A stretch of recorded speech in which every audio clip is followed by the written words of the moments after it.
के घाट पर बैठकर भागवत सुनी जाए तो तत्ववेत्ताओं की कथा होगी। ज्ञानैसी नेहैव विविघ्न मोह, ज्ञान को गीता ने असी कहा है। हम थोथा अपना मात्र इंटेलेक्चुअल प्रमाणित करते रहेंगे। वर्तमान समय में इंटेलेक्ट की यही परिभाषा है, कुछ वो जान लेना जो बहुत से लोगों को न मालूम हो।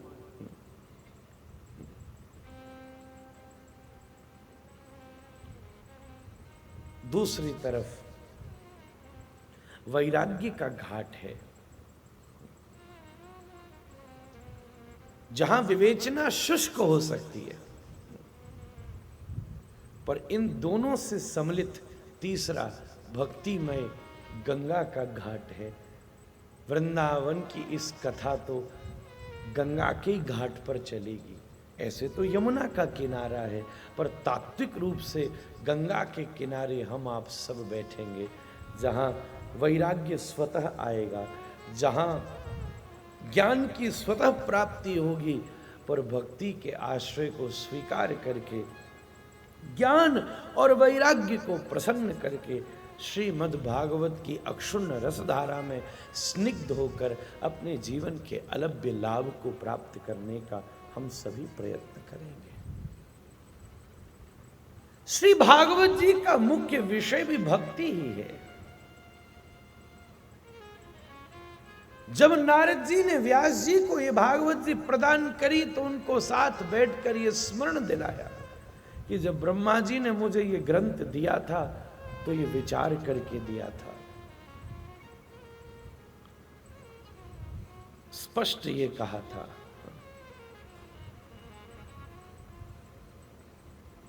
सर्वात्म्यन्यखिलाधारे इति संकल्प वर्णये।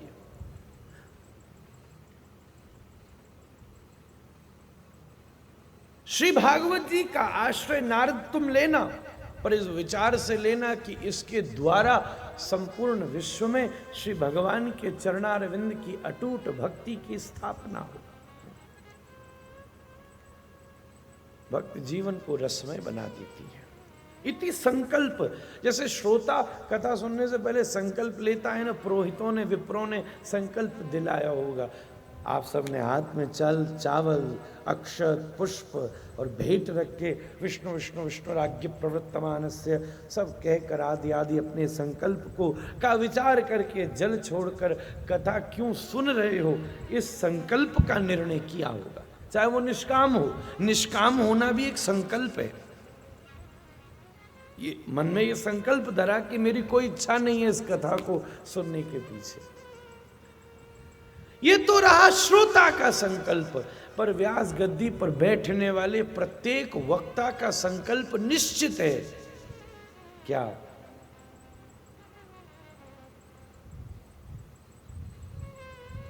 नृणाम भविष्यति सर्वात्म्यन्यखिल आधारे इति संकल्प वर्णये। वो ये संकल्प लेकर बैठे कि इसके उद्बोधन से जनमानस के हृदय में श्री राधा रमण सरकार के चरणारविंद की अटूट भक्ति स्थापित हो सके।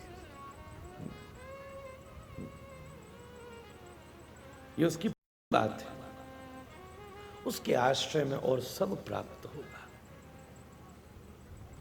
इसलिए इस घाट का चुनाव करके श्रीमद् भागवत के रस स्वरूप का विस्तार करते हैं। ये रस ब्रह्म है, ये शब्द ब्रह्म है, ये भाव ब्रह्म है, शब्द ब्रह्म है। देखो इसमें कितनी ऊर्जा है। नहीं तो विलियम शेक्सपियर लिखता है, इस दुनिया में सबसे कठिन काम है किसी को सुनना। कहां कौन बैठ सकता है, और भारतीय के लिए तो कुछ ज्यादा ही कठिन होता है। पर शब्द ब्रह्म का ऐसा प्रभाव है कि वो सबके हृदय को आकर्षित करके स्थापित करता है। गंगा के किनारे बड़ी एकाग्रता से महाराज परीक्षित अवस्थित होकर गुरुदेव सुखदेव के आश्रय को स्वीकार करके बैठे। कई लोग यहां इस बात का विचार रखते हैं कि परीक्षित को मृत्यु का भय था, इसलिए उसने भागवत को स्वीकार किया।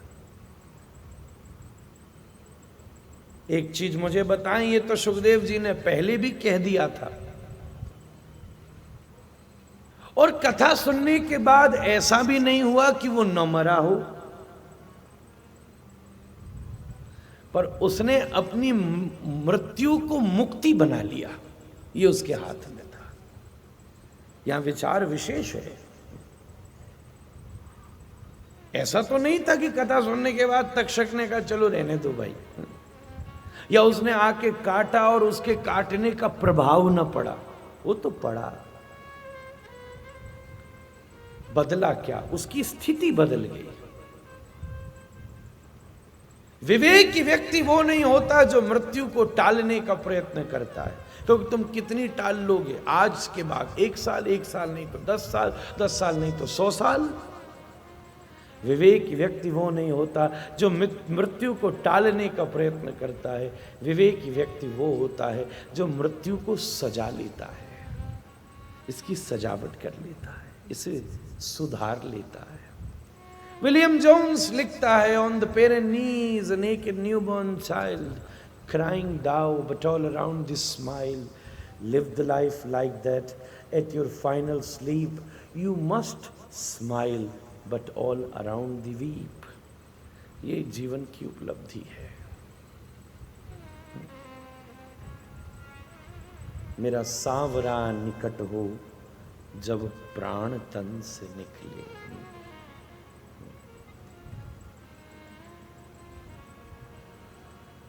जीवन के उस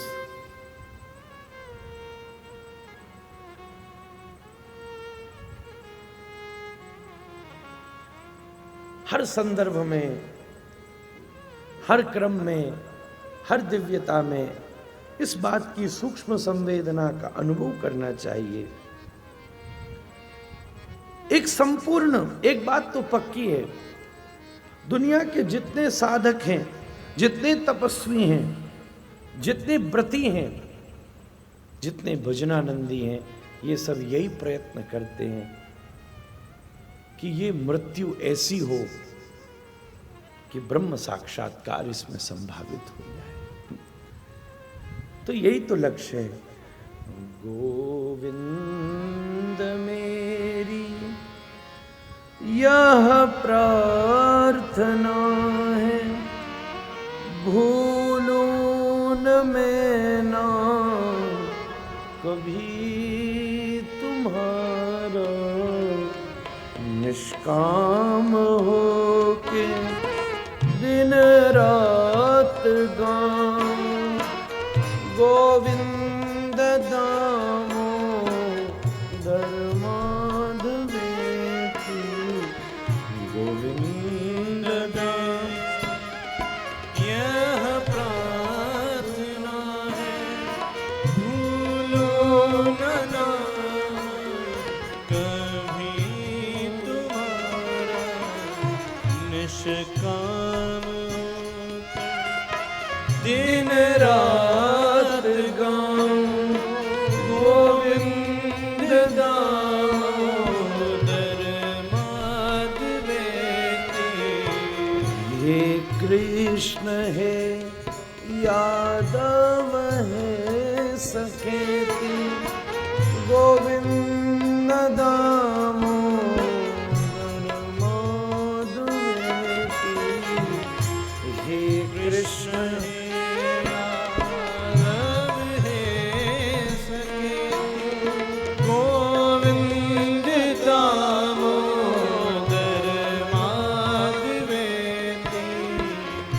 देहांत काले तुम सामने हो, बंसी बजाते मन को लुभाते। देहांत काले तुम सामने हो, बंसी बजाते मन को लुभाते। गाता यही मैं तननाथ त्यागू गोविंद दामोदर माधवेति। हे कृष्ण हे यादव हे सखेति गोविंद दामोदर माधवेति। हे कृष्ण हे यादव है सखेति गोविंद दामोदर माधवेति। हे कृष्ण हे यादव हे सखेति गोविंद दामोदर माधवेति। नाता भला क्या जग से हमारा, आए यहाँ क्यों कर क्या रहे हैं। सोचो विचारो हरि को पुकारो गोविंद दामोदर माधवेति। हे कृष्ण हे यादव हे सखेति गोविंद दामोदर माधवेति। गोविंद दामोदर माधवेति। हे कृष्ण हे यादव हे सखेति दामोदर माधवेति। गोविंद दामोदर माधवेति। यही किसी के साधक में जीवन जीने का लक्ष्य है। गीता में कृष्ण स्वयं कहते हैं अंत काले च मामेव स्मरन्त्या कलेवरम। जिसने अंत में मुख से किसको याद किया वो घोषणा कर देता है कि उसने जिंदगी भर किसकी याद में गुजारी। अंतकाल जीव का बहुत महत्वपूर्ण है।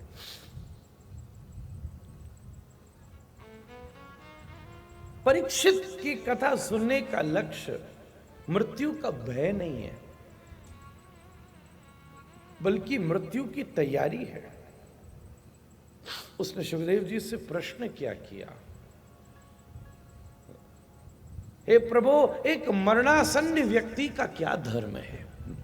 बल्कि उसका प्रश्न सुन के सुखदेव जी झूम उठे। यूं कहो तो भी भूल नहीं होगी कि श्री सुखदेव जी कथा सुनाने नहीं आए थे। सुखदेव जी तो संतों की मंडली देखकर पधारे। संत सब जगह जा रहे हैं तो हम भी चले। कहीं संत जाते हैं तो संतों से और संत आ जाते हैं और संत आते हैं, और संतों को आते देखते देखते कभी कभी भगवंत भी आ जाते हैं। संत आना शुरू होते हैं तो उसी रास्ते पे भगवंत आना शुरू हो जाते हैं। ये तो सुखदेव जी आए और संतों ने स्वागत किया। परीक्षित के प्रश्न ने उन्हें मजबूर कर दिया कथा सुनाने के लिए। कोई यजमान ढूंढते नहीं फिर रहे थे, वो तो भागवत के श्लोक गा रहे थे। उनके लिए तो प्रकृति का एक एक कण श्रोता है। वक्ता के लिए उससे ज्यादा अच्छा श्रोता कोई दूसरा नहीं हो सकता।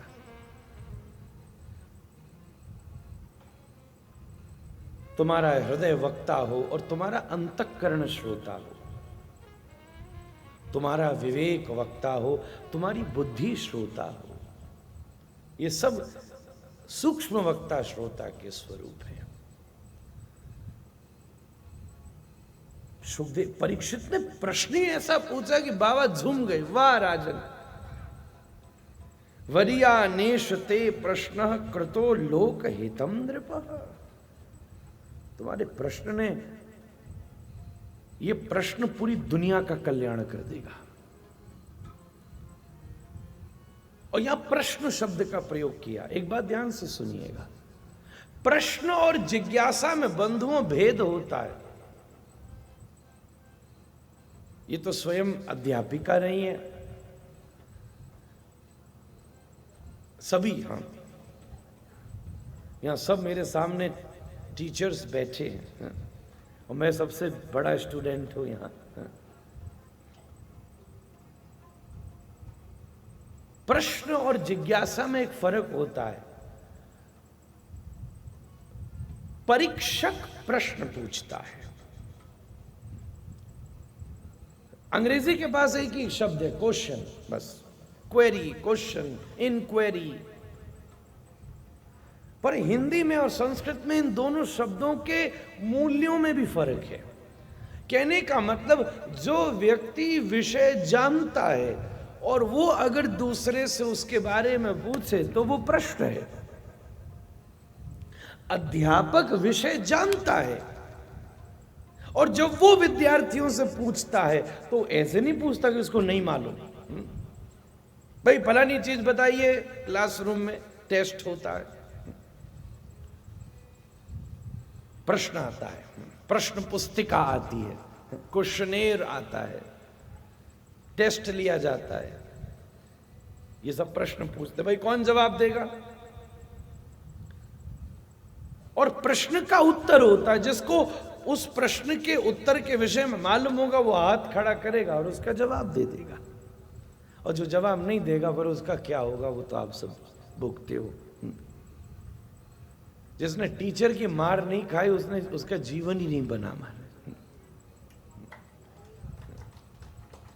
उसको लाइफ ही नहीं बन सकती उसकी।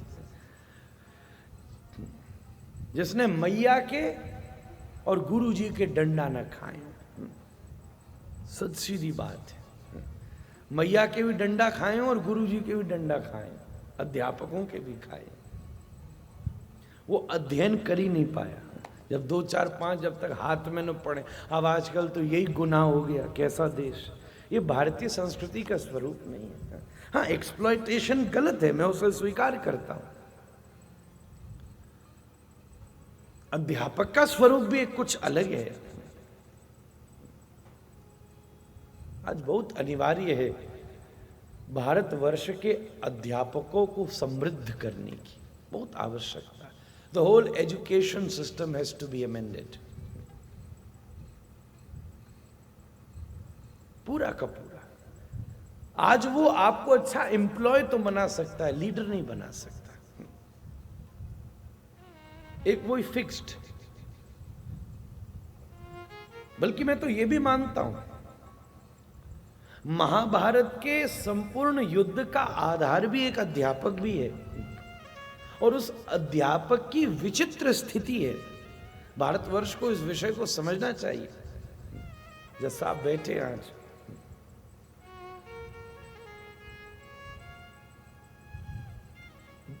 धृतराष्ट्र के राज्य शासन का स्वरूप देखिएगा,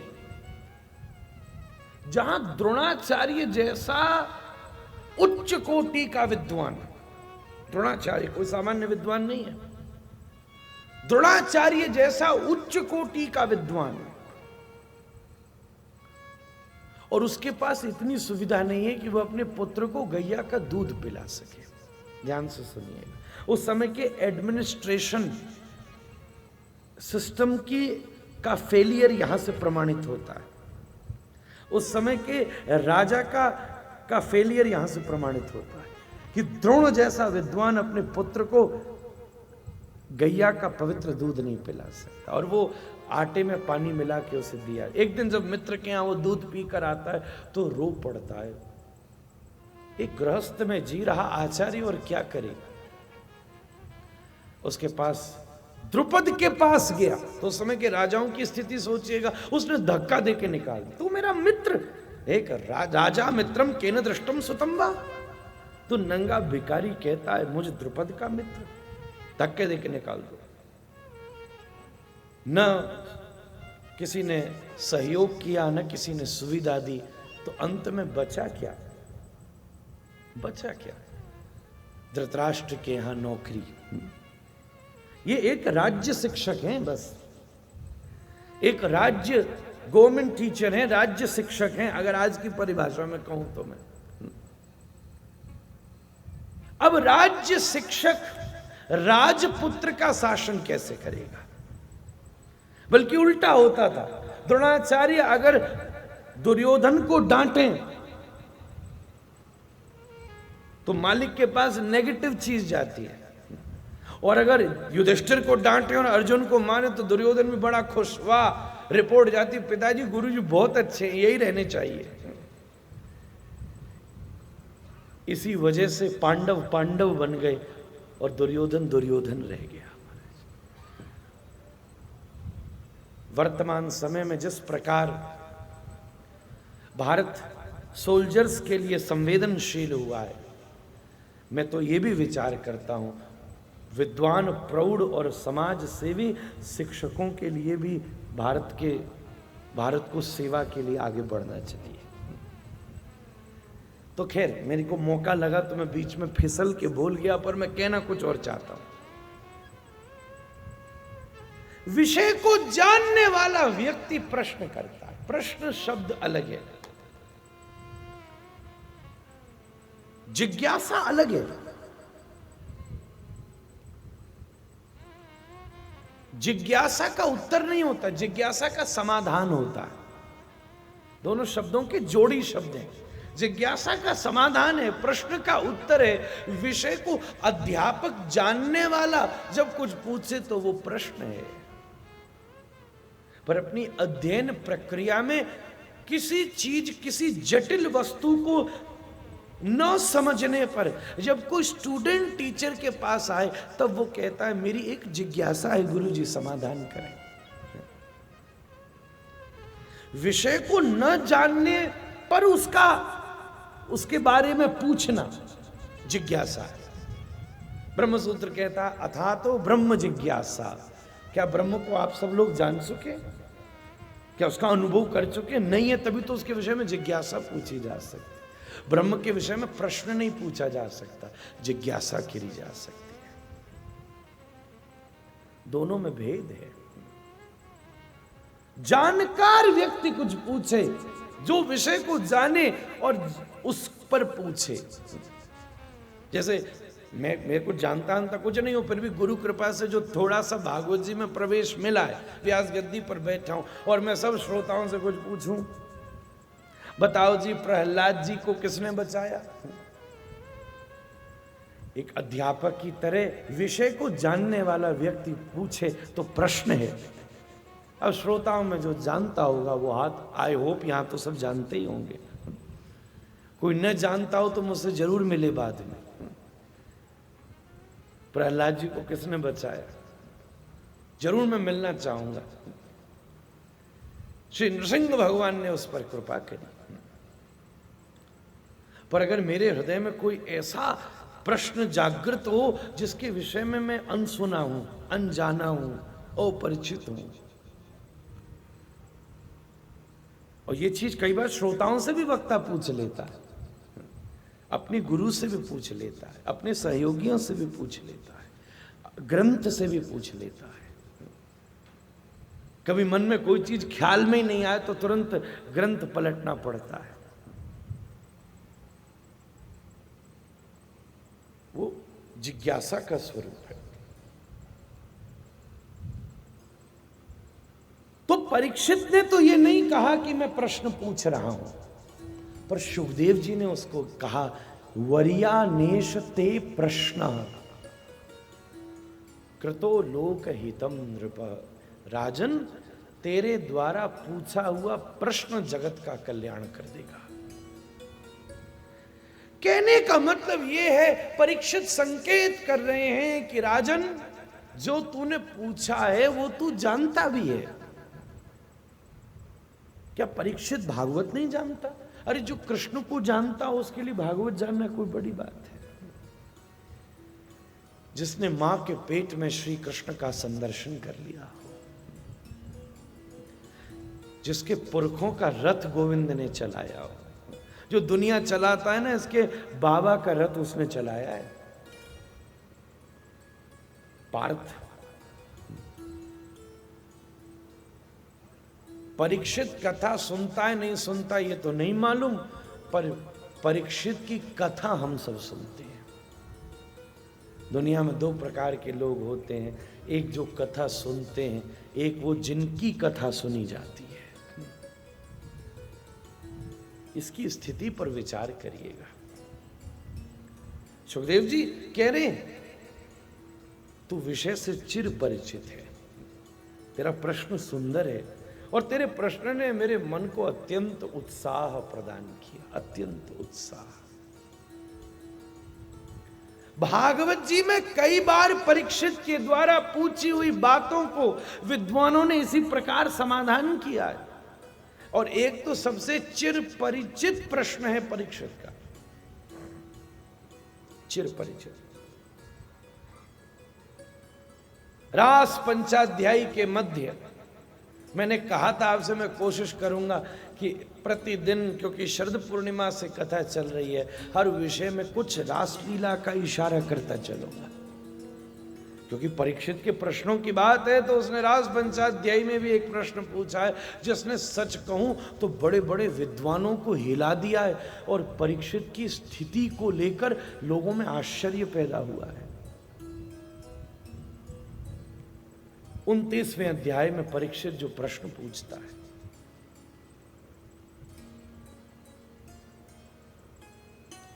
श्री कृष्ण वर्णन कर रहे हैं किस किस प्रकार, सुखदेव जी वर्णन कर रहे थे किस किस प्रकार श्री कृष्ण के वंशी बजाने पर समस्त गोपियां आकर्षित होकर वन में आ रही हैं।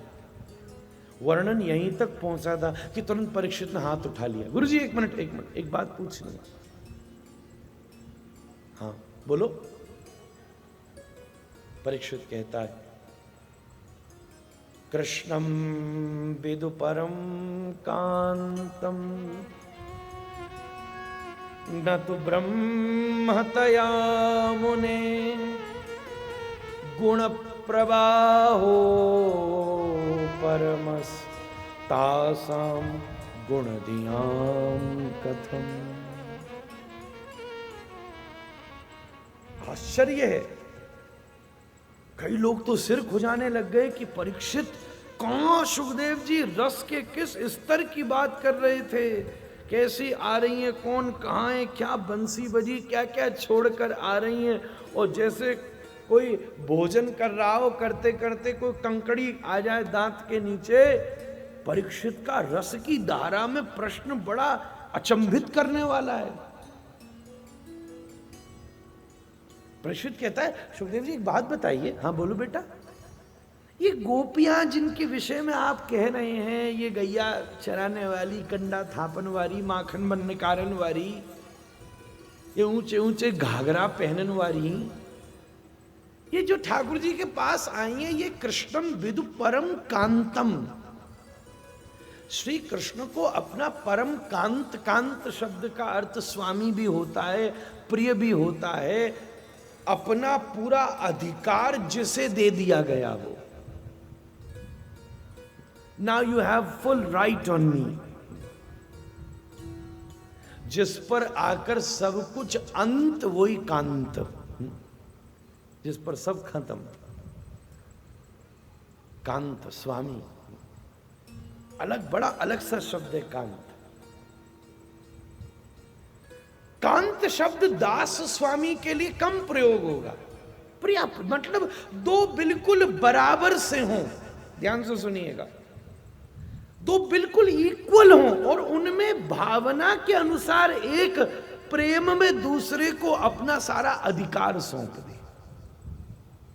यहां दास स्वामित्व नहीं है, मास्टर सर्वेंट नहीं है। जो दास है वो भी कहता है कि स्वामी सब तुझे मैंने सौंप दिया, स्वामी तू बता, तू जो चाहे मुझसे करा ले।